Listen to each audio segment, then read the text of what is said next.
Are you ready to learn something? Hello, my name is TJ and this is Weary Lore. Yes, there's been a name change to the channel. The exhausted researcher was, quite frankly, exhausting to say. Today, I want to talk to you about a story from this beautiful book called The Phantasmagoria by Terry Breverton. This story is called The Barham and the Witch. Now, this book is a treasure trove of legends and lore and creatures that I have never heard of before. I'm researching further into many of them in order to share them with you. The story that I'm going to tell you today from this book is actually the story that made me want to start this channel. It fascinated me, but the article on it in the book was disappointingly short. So I researched further into it. It didn't tell the entire story of the Barham and the Witch, or go into the history at all.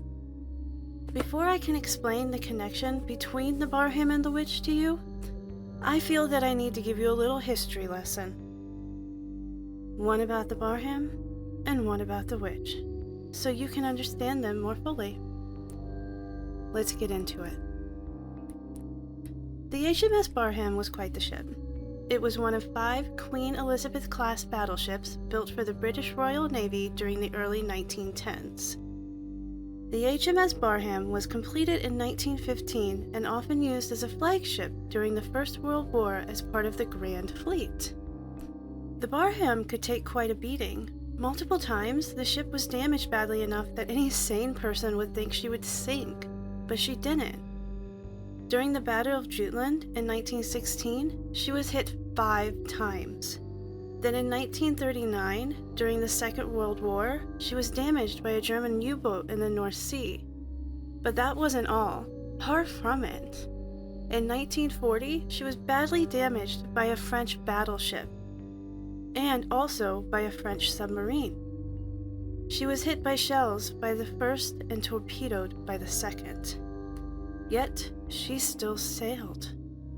In 1941, the Barham was bombed during the evacuation of Crete. Sadly, this would be the last attack she survived. This is not by far a complete history of the Barham's triumphs. But I didn't want to bore you by droning on like a textbook, when in reality, that's not what this video is about.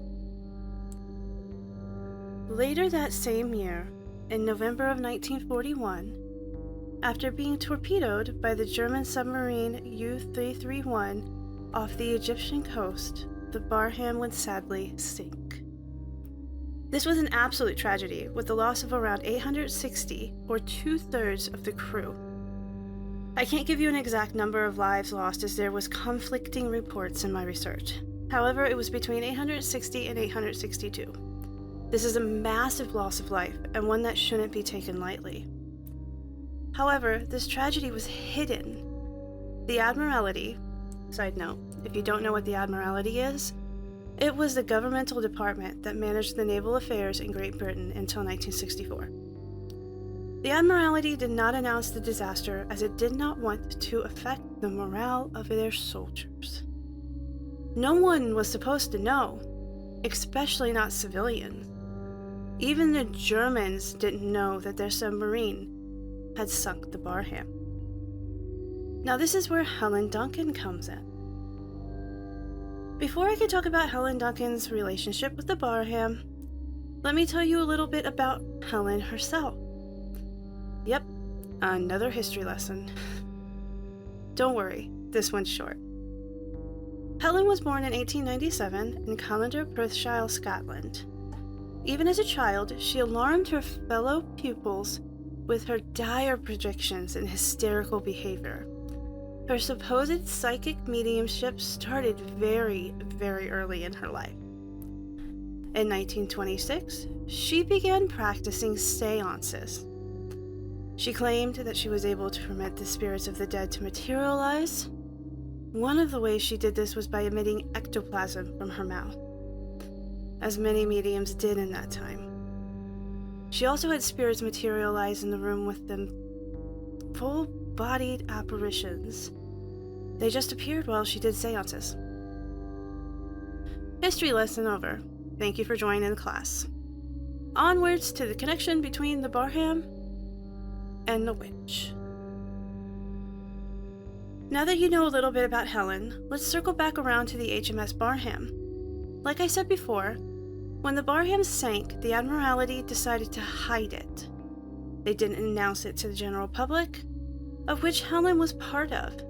However, not a day or two later, Helen held a seance where she claimed to see a sailor with a hatband stating HMS Barham, who told her, "My ship has sunk." So obviously the Admiralty was not happy when she started spreading this news.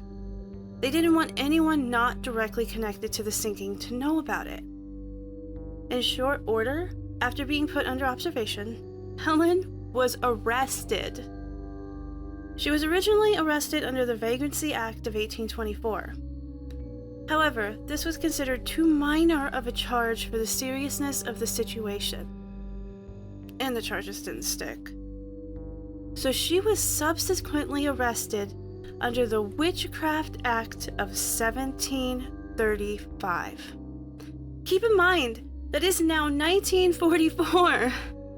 It is 1944 and someone has just been arrested for being a witch. It's madness. Madness and lunacy, my friends.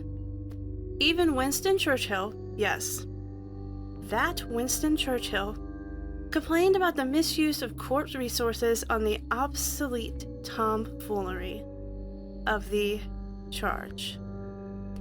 However, this didn't make a difference. She served 9 months as a witch, and that gave her the honor of being the last person imprisoned for witchcraft in Great Britain. Shortly after that, and another arrest later, Helen passed away. Her children and their supporters are attempting and have attempted to win multiple posthumous pardons for her. Just think about this. A woman, simply practicing her craft, legitimately visited by the spirit of a sailor, persecuted for spreading the news of a tragedy that should have never been hidden. Where is the fairness in that? Where is the justice? Where is the trial? Oh.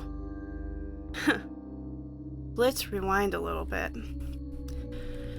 Helen's arrest for her spilling of the tea was not actually her first run-in with the law. It wasn't even her first run-in with the law pertaining to her mediumship.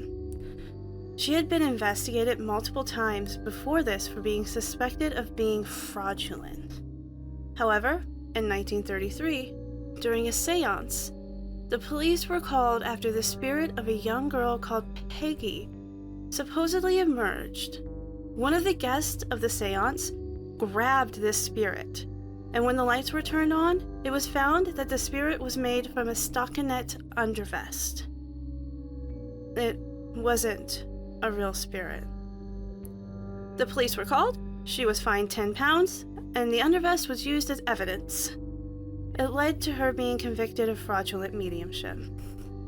Actual convictions for fraudulent mediumship. Imagine if that happened today. I know some people on this very platform that would be convicted in a snap. But I'm not going to get into that drama. Once again, back to the Barham. As is well known by this point in the video, the tragedy was well hidden. Or so it seemed. But when people perish by sinking, it's one thing not to tell the general public. It's a whole nother thing not to tell their families. As there were around 860 people who died, each of their families would be notified, even if the sinking was being hidden from the public. Back in that time, families were bigger, so it was estimated that there were perhaps 10 people in each family. Just telling their families would mean that up to 9,000 people knew of the tragedy. But then, think about it. Even though they were asked to keep it a secret, pinky promise, don't tell. Do you really think they did? What if they all told one person? Or two? Suddenly, there's 20,000 people who know about this secret, tragic sinking. That's not a very good secret. That's also strike one for Helen. Now, the whole trial thing that I mentioned earlier, there was one of those. During the trial, evidence was brought forward. One of those pieces of evidence was a mocked-up HMS Barham hat band. It had been found in Helen's possession. Strike two for Helen. Additionally, there was this little fact, tiny little thing here. The sinking happened in 1941. So any sailor who had been on the ship and sunk with it would have been wearing a 1941 sailor's uniform. Sailors' hat bands were changed after 1939. They went from saying HMS ship name to just saying HMS. But Helen clearly said that a sailor wearing a hat band that stated HMS Barham spoke to her. Third strike, Helen. You know what that means. Now, I don't say all this to attack anyone's belief. I'm a strong believer in the paranormal, and yes, I do believe that there are those with this sight out there. It's rumored that there are women bearing this gift in my own family line. And sometimes, I seem to have a very strong sense of deja vu myself. I've seen things before they happened, but a blind squirrel finds a nut once or twice in its life. I can't condone this type of medium. I can't condone anyone who tries to use others' tragedies for their own profit. One of my favorite YouTube channels calls these kinds of people grief profiteers, and I believe that description is very apt. Sadly, this still happens to this day, so be sure to think critically before believing anything. But what are your thoughts? Do historians have it wrong? Was Helen a real medium, and did the Admiralty just make up a story to ruin her reputation? Did they do this to her because she blew the lid off of a governmental secret? I would love to see what you have to say. I hope to see you next time with another intriguing, unknown mystery. Thanks for watching, and I'll see you in the next one.